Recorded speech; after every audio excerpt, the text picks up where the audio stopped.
ako ng puro na Persian black na gray, charcoal gray. Ano lang yun, pinamigay ko lang nun kay Ate Peggy Dungka. Sa mga yun. Kasi Hindi siya binlead sa'yo. hindi ko masikaso na yun. Kaya lang ito kasi nagregalo ko ng mga Texas kay Winston. Tapos nung nandun kami ni Chris sa birthday ni Winston, nakawakan ko yung pusa niya na birthday. Gusto mo ng ganyan, sabi niya, kumibo. Siyempre, nahiyangan ako sa mo. Gusto ko siya, kumibo. Basta hinahawakan ko lang yung pusa. Tapos bigla binigay na sa akin yan nung May. 4 months siya nung May. Pero twice na siyang gustong magpasta. Nagdadalang isip lang ako kung ibabalik ko kay Winston kasi sabi niya may available doon. Tsaka syempre, baka hindi mapabayad yung starting niya. No? Ano, makabigyan ko lang siya ng pusa. Baka gusto niya. Nga, baka mahirapan pa ako mag-dispose niya kasi konti lang may gusto ng pusa. Kaso nandun nagustuhan ko yung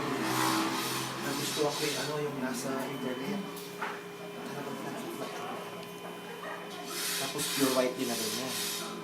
Oo nga, ganda combination. Yan si Feliz po, ilang taon na?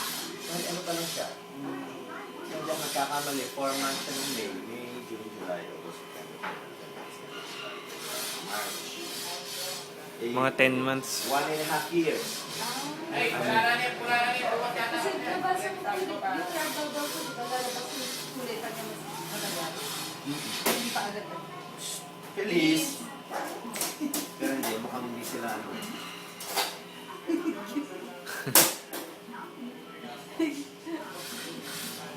Yan kung kakatayin matagal na rin. ano lang yan, aksidente ko lang nakuha yan kasi may mga bata lang nagpunta dito, may dalang kahon. Sabi, akala ko tinatanong kung binibenta ko yung sa harap. Sabi ko, hindi ko binibenta, hindi po, kung bumibili kayo, bakit? Sabi, may dala po kami, kaso, Feliz. Kaso, kaya yung isang mata, ano yung isang mata niya eh, parang medyo bulag na yan. Natamaan? Tinamaan ng tirador. Nung dinala sa akin yan, namamaga ang dugo-dugo. Inano ko lang sa Terramycin na eye ointment na antibiotic. Pinagsagaan ko lang sa Feliz. Hanggang sa kakaprint din niya, luminis siya. Ano pala? Binenta lang sa akin yung 1,500. Diba, kinsidil yan. Kaya nga, gabi na eh. Galing ko ang galing. Oo nga.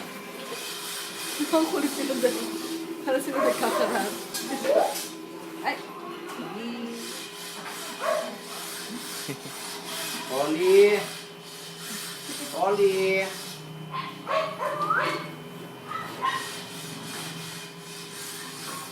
Akala ko naman, kababasa ko nung text eh. Bumaba ako, akala ko hiramin mo, palilig mo sandali. Dahil po, babalik kasi kami Manila eh. Kung hindi sana, baka pwede sila. Gusto niya na rin talagang subukan eh. Kung gusto,